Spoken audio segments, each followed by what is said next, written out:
నమస్తే, good morning. ఈరోజు వార్తల్లోని ముఖ్య అంశాలు, గరం గరం వార్తలు. ఏంటంటే ఇక్కడ కేటీఆర్ వర్సెస్ అన్నట్టుగా నడుస్తున్నది. మంత్రుల మీద ఈయన గరం గరం అవుతున్నట. ఈయన ఏం సాధించిండు, ఏం చేసిండు, ఎందుకు గరం అవుతుండు అనే దాని మీద మనం ఒకసారి మాట్లాడుకుందాము. గ్యారంటీలపై గరం గరం. అసెంబ్లీలో కేటీఆర్ మంత్రుల మధ్య మాటల యుద్ధం. ప్రభుత్వం ఏ వర్గానికి హామీలు అమలు చేయలేదు అని కేటీఆర్ అంటుండు. ఏ వర్గానికి హామీలు అమలు చేయలేదంటే అన్ని వర్గాలకు హామీలు అమలు చేసింది. సన్న బియ్యం ఇయ్యమంటే నువ్వేమన్నావు? మై విలేజ్ షోలా గంగవ్వతోని మాట్లాడేటప్పుడు ఏమన్నావు? అమ్మా, అది సంవత్సరానికి మళ్ళీ మనకు 2500 కోట్ల భారం పడుతుంది, అది మన ప్రభుత్వం మీద మనతోని చేత కాదు, మనం ఇయ్యలేము, మనం వేస్ట్, మనం దోసుక తినేటోళ్ళమే కానీ పేద ప్రజలకు పెట్టేటోళ్ళం కాదు, ఇది పేద ప్రజల ప్రభుత్వం కాదు, దోపిడీదారుల ప్రభుత్వం అని చెప్పినవి అయ్యాల ఎప్పుడు గతంలో. అయితే నువ్వు సాధ్యం కాదు అన్నదాన్ని సాధ్యం చేసి చూపించిండు రేవంత్ రెడ్డి. సన్నబియ్యం అనేది ఎంతోమంది కళ. కొంతమంది ఇప్పుడు అనుకోవచ్చు, అరే అమ్మ ఇయ్యాలి రేపు అందరు తింటారు సన్నబియ్యం అన్నట్టు. కానీ కొంతమంది చేతగానోళ్ళు, ముసలోళ్ళు, తెచ్చుకోళ్ళు, బయటికి నడవలేని వాళ్ళు కూడా చాలామంది, ఎవరు పక్కనోళ్ళు ఏది పెడితే తిని జీవనం వెళ్ళబోసేటోళ్ళు చాలామంది ఉన్నారు. అంటే మనము లోతుగా పోయి చూడం, కానీ నువ్వు లోతుగా కనుక పరిశీలిస్తే ఎంతోమంది జీవితాలు చాలా అతలాకుతలం అల్లకల్లోలంగా ఉన్నది పరిస్థితి. అటువంటి పరిస్థితులు రాకూడదు. ప్రతి ఒక్కరూ సన్న బియ్యం తినాలి, ప్రతి పేదవాడు కడుపు నిండా అన్నం తినాలి అన్న ఒక ఉద్దేశంతో సన్న బియ్యం పథకం తీసుకొచ్చిండు, అమలు చేసి చూపించిండు. సంవత్సరానికి 2500 కోట్ల భారం పడ్డా సన్నబియ్యం అమలు చేసిండు. సన్నబియ్యం ఇస్తామని చెప్పిర్రా ఎలక్షన్లల్లో? ఎక్కడ కూడా చెప్పలే. రేషన్ కార్డులు ఇస్తామని హామీ ఇచ్చిరా? ఇయ్యలే. కానీ రేషన్ కార్డులు అందరికీ ఎన్ని కుటుంబాలు ఉన్నాయి అన్ని కుటుంబాలు రేషన్ కార్డులు సన్నబియ్యం. ఇది కాదా? అంటే దీనివల్ల ఇంకా అది ఇయ్యలేదు ఇది ఇయ్యలేదని మాట్లాడుతున్నారు. సన్నబియ్యం వల్ల ఇంటికి 4 వేసుకోరి 24 కిలోలు, ఎంత? నెలకు 1500 రూపాయల బియ్యం లెక్కేసుకోరి. 1500 × 12 18,000 రూపాయలు సంవత్సరానికి పేద ప్రజల కడుపు నింపుతుంది. కొనుక్కొచ్చుకుంటలేరు, వండుకొని తింటున్నారు. గతంలో రేషన్ బియ్యం తెచ్చుకునేది ఈ ఇడ్లీ బండి వాళ్ళకో టిఫిన్ సెంటర్ వాళ్ళకో అమ్ముకునేది. అదే రేషన్ షాపులకు కూడా అమ్ముకునేది, అన్ని పైసలు తీసుకొచ్చుకునేది. అటువంటి పరిస్థితులు ఇవాళ ప్రతి ఒక్కడు బియ్యం తీసుకొని పోతున్నాడు. డీలర్లు తలకాయ గుద్దుకుంటున్నారు, ఏని అమ్మ మాకు ఎవరు అమ్ముతలేరు, అందరు బియ్యం కొంటపోతున్నారని. అటువంటి పరిస్థితి క్రియేట్ చేసిండు. ప్రతి ఒక్కరు పేద ప్రజల కడుపు నింపుతున్నాడు. ఈయన మాట్లాడతాడు, ఏమి ఇయ్యలేదట, అమలు చేయలేదు. గవర్నర్ ప్రసంగానికి ఎందుకు ధన్యవాదాలు చెప్పాలని ప్రశ్న. నువ్వెందుకు చెప్తావు? నువ్వు దొరవు, నువ్వు అహంకారివి, బాగా మీకు అది ఉన్నది కాబట్టి నువ్వు చెప్పవు. ఎందుకంటే నువ్వు అటువంటి వాది. ఎందుకంటేనే గవర్నరు తమిళసై ఉంటే ఆమెను అసలు మామూలుగాన ఒక మహిళ అనేది కూడా ఆ గవర్నర్ పదవికి కూడా విలువయ్యకుండా మాట్లాడారు మీరు. ఒక్కొక్కరు ఒక్కొక్క రకంగా మాట్లాడారు ఆమె మీద. బీజేపీ వాళ్ళు ఒకసారి గుర్తు చేసుకోర్రి, గతంలో కేటీఆర్ గవర్నర్ని ఎట్లా అవమానపరిచిర్రు, ఎంత హేళనగా మాట్లాడారు గవర్నర్ గురించి. ఆమె బీజేపీలో ఉండే, బీజేపీకి రాజీనామా చేసి గవర్నర్గా వచ్చింది, తర్వాత మళ్ళీ పోయి పార్టీలో చేరింది. ఎంత ఘోరంగా మీరే ఆలోచన చేసుకోవాలి. ఏంది బీఆర్ఎస్ అనేటోడు ఎట్లా ఏం చేసిరు అనేది గుర్తు చేసుకోరు. మరి వీళ్ళు ఇయ్యరు అంతే. దళితుడిని సీఎం చేస్తామన్న హామీ ఏమైందన్న వెంకటరెడ్డి. ఇట్లా అడగాలి, ఏమైంది? గతంలో అన్నావు 10 సంవత్సరాలు మీరు ఇచ్చిన హామీ ఏమైంది? ఇప్పుడు అన్ని వంకరటింకర మాటలు మాట్లాడుతున్నావు, ఏమైంది? అది దళితుడే తొలి ముఖ్యమంత్రి, నేను కాపలా కుక్క అని మాట్లాడినావు. ఏది ఎటుబాయ్ ఆ కాపలా కుక్క? ఇవన్నీ నువ్వు ఒక్క హామీలు మీరు నెరవేర్చలేదు. KG to PG ఉచిత విద్య అన్నావు. ఎక్కడ పోయింది KG to PG? అమరుల కుటుంబాలను ఆదుకుంటాం, ఇంటికి 2 ఉద్యోగాలు అమరులకు, ఉద్యమకారులకు పెన్షన్లు అని చెప్పేసి, స్వాతంత్ర సమరయోధులకు ఎట్లయితే పెన్షన్ ఇచ్చిందో తెలంగాణ ఉద్యమకారులకు కూడా అట్లా పెన్షన్లు ఇస్తామని చెప్పేసి మాట్లాడారు. ఎటువైనాయి? ఏం గాలి ముచ్చట్లు మాట్లాడిండు మీ అయ్యా? తల నరుక్కుంటా, మాట తప్పితే తల నరుక్కుంటా అన్నాడు. ఎక్కడ పోయా మరి? ఎక్కడ పోయింది ఆ కాపలా కుక్క? ఆ కాపలా కుక్క అసెంబ్లీకి ఎందుకు వస్తలేదు? ఫస్ట్ కాంగ్రెస్ పార్టీ వాళ్ళు ప్రశ్నించాలి. ఏం ప్రజల సొమ్ము తినుకుంటా కూర్చుంటే ప్రభుత్వం ఏం చేస్తుంది? సస్పెండ్ చేయాలి, మరి డిస్మిస్ చేయరి, మళ్ళీ ఎలక్షన్లు పెట్టుర్రి. అక్కడ ప్రజలు ఎక్కడ పోవాలి? ఎటు పోతారు అక్కడ ప్రజలు? మా ఎమ్మెల్యే లేడని తిరుగుతున్నారు అక్కడ గజ్వెల్ల. ఎందుకు తీసుకుంటున్నావు మరి? అంత చేతగానే ఉన్నవి ఓడిపోతే నువ్వు ఫామ్ హౌస్లో అంతవా? మరి ప్రజల సొమ్ము ఎందుకు తింటున్నావు? జీతం ఇన్నేళ్ల నుంచి ఏం అనిపిస్తలేదా? తినకు. ఇన్ని రోజులు తిన్నారు కదా, లక్షల కోట్లు తిన్నారు. అవి కక్కుర్రి. అయ్యే పైసలు పెట్టుబడులు పెట్టి నెలకు 5 కోట్లు పెట్టి ఉన్న ప్రభుత్వం మీద విషం జిమ్మిస్తున్నారు సోషల్ మీడియా ఖర్చు పెట్టి. అది మీరు చేస్తున్న పని. నెలకు ఎక్కడ 5 అయింది? ఒక్కొక్క హ్యాండిల్కు 5 కోట్లు ఖర్చు పెడుతుంది. దగ్గర నెలకు 10 కోట్లు ఖర్చు పెడుతున్నారు. ఖర్చు పెట్టుకుంటే విషం జిమ్మిస్తున్నారు. ఏం చేస్తారు? ఏం చేయలేరు. ప్రజలు ఎప్పటి వరకు అయితే ఆశీర్వదిస్తారో అప్పటి వరకు ఈ ప్రభుత్వం ఉంటుంది, ఖచ్చితంగా ఉంటుంది.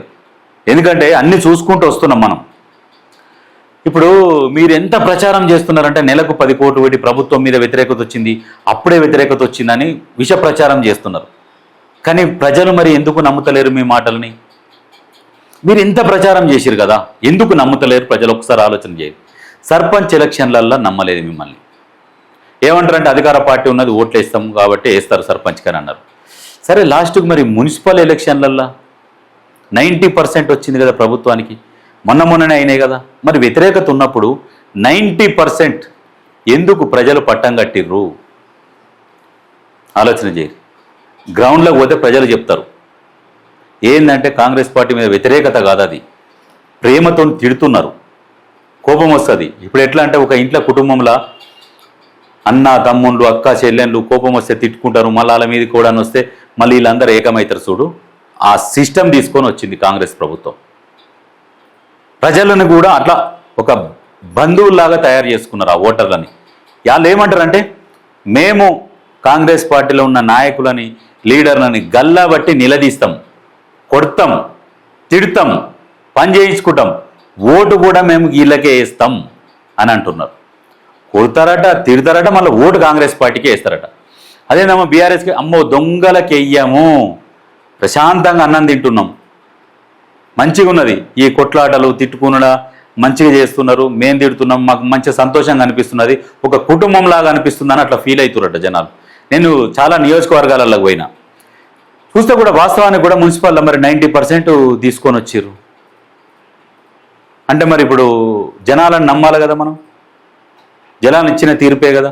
వ్యతిరేకత ఉన్నప్పుడు మరి జూబ్లీ హిల్స్లా బై ఎలక్షన్లు మాగంటి గోపీనాథ్ చనిపోయిండు, ఆరోగ్యం బాగలేక అని చనిపోయిండు. చనిపోయినందుకు వాస్తవానికి సెంటిమెంట్ రగలిస్తే మళ్ళీ ఆయనే గెలవాలి. సరే, ఆయన భార్య గెలవాలి. నవీన్ యాదవ్ ఎందుకు గెలిచిండు? ఆలోచన. ఇంకా ఓట్లు ఎక్కువ మెజార్టీతో గెలవాలి, సెంటిమెంట్తో. ఎందుకు గెలిచిండు అంటే బీఆర్ఎస్ను చూస్తే అసహించుకుంటారు. వాళ్ళకు ఓట అమ్మో వెయ్యొద్దు అనే దాని మీదనే నవీన్ యాదవ్ కేసి బ్రహ్మరథం బట్టి గెలిపించారు. కంటోన్మెంట్ చూడు, పాపం యాక్సిడెంట్ అయి చనిపోయింది ఆమె. యాక్సిడెంట్ అయి చనిపోయిన ఆమెకు వాళ్ళకు కూడా ఓట్లు వేయలే. అక్కడ జనాలు ఏమంటున్నారంటే ఆమెను గెలిపించలేదు. ఎందుకు గెలిపించలేదు అని అంటే ఆమె బీఆర్ఎస్ పార్టీలో తప్ప ఆమె ఇండిపెండెంట్గా నిలబడ్డా గెలుస్తుండే అని అన్నారు. మొన్న ఈ కంటోన్మెంట్ బోర్డుని జిహెచ్ఎంసీలో విలీనం చేయాలనే ఒకటి ధర్నా చేసిర్రు. ఎవరు? ఆయన శ్రీ గణేష్ ఎమ్మెల్యే. అక్కడ పోయినప్పుడు ప్రజలతో మాట్లాడినామన్నట్టు. ఇప్పుడు గణేష్ని గెలిపించారు కదా, మరి అప్పుడు సానుభూతి ఏం పనిచేయలేదా అంటే సానుభూతి కదా, ఆమె పార్టీ పరంగా బీఆర్ఎస్ ఓటేయరు, ఇక్కడ ఎక్కడ కూడా ఓటేయరు, బీఆర్ఎస్ చేసిన అరాచకాలకు ఓటేయరే. ఆమె ఇండిపెండెంట్గా నిలబడ్డా వాళ్ళ కాంగ్రెస్ పార్టీ టికెట్ ఇచ్చినా ఆమెను గెలిపిస్తుంటివి, కానీ పార్టీకి ఓటేస్తలేం మేము, వెయ్యము అని చెప్పారు. అక్కడ జూబ్లీహిల్స్లో కూడా అదే పరిస్థితి అయింది. ఎక్కడ చూడు మొన్నటికి మొన్న ఇప్పుడు అభ్యర్థులు కరువయ్యారు. గ్రామాలల్లో బీఆర్ఎస్కి అభ్యర్థులు కరువయ్యారు. రేపు ఎంపీటీసీ జెడ్పీటీసీలో కూడా చూడండి. ఎందుకంటే జనాల మైండ్లో ఒకటే మెదులుతున్నది, కాంగ్రెస్ పార్టీ తెలంగాణ ఇచ్చింది, పోరాటం చేసింది, ఒక దగ్గర సంపుకున్నది తన పార్టీని. ఆంధ్రప్రదేశ్లో ఏమైంది? చచ్చిపోయింది కదా పార్టీ, బతికిందా? చచ్చిపోయింది. అయినా కానీ తెలంగాణ ఇచ్చింది, చస్తదని తెలిసి కూడా తెలంగాణ ఎందుకు ఇచ్చిందంటే ఇక్కడ ఎంతోమంది ఆత్మహత్యలు చేసుకుంటున్నారు, బలిదానాలు అవుతున్నాయి. వాళ్ళ బాధలు చూడలేక పార్లమెంటు తలుపులు పెట్టి తెలంగాణ అనౌన్స్ చేసింది. తెలంగాణకు వ్యతిరేకంగా ఉంటే బయటికి వెళ్ళిపోర్రి, తెలంగాణకు అనుకూలంగా ఉన్నోళ్ళు ఈ హాల్లో ఉండుర్రి, సభలో ఉండుర్రి అని. అప్పుడు కేసీఆర్ ఎడబడుకున్నాడు. కేసీఆర్ ఏడ ఉన్నాడు? అప్పుడు ఎవరున్నారు అక్కడ? ఆలోచన చేయరు. కేసీఆర్ ఫామ్ హౌస్లో పోయినాడు. అసెంబ్లీలో తెలంగాణ ఎందుకు ఇవ్వాలి తీర్మానం చేసి పార్లమెంట్లో మాట్లాడాలి, ఎందుకు ఇవ్వాలి తెలంగాణ అన్న దాని మీద కేంద్ర మంత్రి అప్పుడు జైపాల్ రెడ్డి ఉండే, ఇక్కడ రాజగోపాల్ రెడ్డి ఉండే ఎంపీగా, చాలామంది ఉన్నారు. ఉన్నప్పుడు జైపాల్ రెడ్డి గంటన్నర సేపు అనర్గళంగా మాట్లాడిండు. తెలంగాణ పుట్టు పూర్వోత్తరాల కానుంచి తెలంగాణ ఎక్కడి నుంచి ఎక్కడి వరకు నష్టపోతుంది, ఎన్ని భాగాలల్లో ఎన్ని రకాలుగా నష్టపోతుందని గంటన్నరలో ఇంకా అనర్గళంగా మాట్లాడుతుంటే ఆయన మైక్ కట్ చేసిరు. ఇక చాలు, ఇంకా నువ్వు చెప్పుకుంటూ పోతే సాయంత్రం వరకు చెప్తావు తెలంగాణ గురించి అని చెప్పేసి ఓకే అన్నారు, ఆపిరు. తెలంగాణ ఎందుకు ఇవ్వద్దు అని చెప్పేసి చెప్పండి అని అంటే ఆంధ్ర వాళ్ళు లేచి 10 నిమిషాలే చెప్పారు, మళ్ళీ దిక్కులు చూస్తున్నట్టు ఇంకేమైనా చెప్పాలా అని. ఇక ఇది కాదు, తెలంగాణ ఆగమైపోయింది, తెలంగాణ పిల్లల భవిష్యత్తు ఖరాబ్ అవుతుంది అని చెప్పేసి తెలంగాణ ఇస్తే తెలంగాణ బాగుపడాలి, తెలంగాణ ప్రజలు బాగుపడాలన్న ఉద్దేశంతో తెలంగాణ ఇచ్చినోళ్ళ చేతిలో ఉంటే తెలంగాణ ఇలా అప్పుల పాలు కాకపోతుండే. ఓ రాక్షసుని చేతిలోకి పోయింది, అప్పుల పాలు అయిపోయింది. ఎస్, వాస్తవం. రాక్షసుని చేతిలోకి పోయి అప్పుల పాలు అయిపోయింది తెలంగాణ. ఇవాళ వీళ్ళు మాట్లాడుతురు, తెలంగాణని ఆగం చేసి మాట్లాడుతురు. అది ఇంకేమన్నాడు? 10 ఏళ్లలో ఒక రేషన్ కార్డు అయినా ఇచ్చారా అని నిలదీసిరు. ఎస్, కరెక్ట్, ఇయ్యలేదు వాళ్ళు.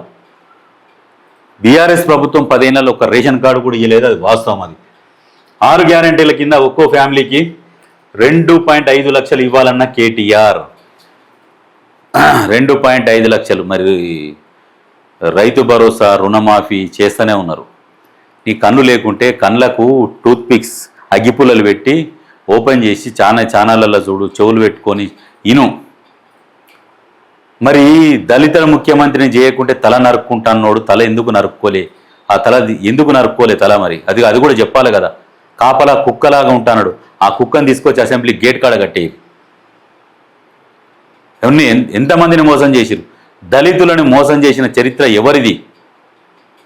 అప్పుడేం చేసింది? దళితుల ఓట్ల కోసం అని చెప్పేసి మెజారిటీ ఓట్లు ఉంటాయి, అన్ని కులాలతో కంపేర్ చేస్తే దళితుల ఓట్లు ఎక్కువ ఉంటాయి. దళితుడే ముఖ్యమంత్రి అని చెప్తే దళితులు 1 సైడ్ ఓట్లు గుద్దీరు. ఏం చేసినావు నువ్వు? మోసం చేసినావు. మళ్ళీ దళితుడిని అంటుంటాడా ఏ ఒక్కరన్నా? నిజంగా దళితులు పాపం ధర్మరాజులనే చెప్పుకోవాలి. వాళ్ళు కాని కూకున్నారు. సర్లే, లంగో దొంగో మోసం చేసిండు అయినా కానీ ఏమనలే మిమ్మల్ని. మీ పార్టీలో ఉన్నోళ్ళు, మీ పార్టీలో కొంతమంది ఉన్నారు ఊడిగం చేసేటోళ్ళు, అందరు కాదు, కొంతమంది ఊడిగం చేసేటోళ్ళు. వాళ్ళు మీ బొక్కల కాశపడి మీ కింద పని చేసుకుంటూ అట్లనే ఊడిగం చేసిరు. వాళ్ళు బయటికి వచ్చి కొట్లాడింటే ఆ దళిత పురుల పౌరుషం ఏందో తెలుస్తుండే. వాళ్ళు మీకు ఊడిగం చేసుకుంటా ఆగం చేసిరు. మళ్ళీ సిగ్గు లేకుండా మరి మాట్లాడతారు. మీరు తెచ్చిన అప్పులకు వడ్డీలు కడుతూ హామీలు అమలు చేస్తున్నాము బట్టి వాస్తవం గట్టిగా నోరు తెరిచి చెప్పాలి.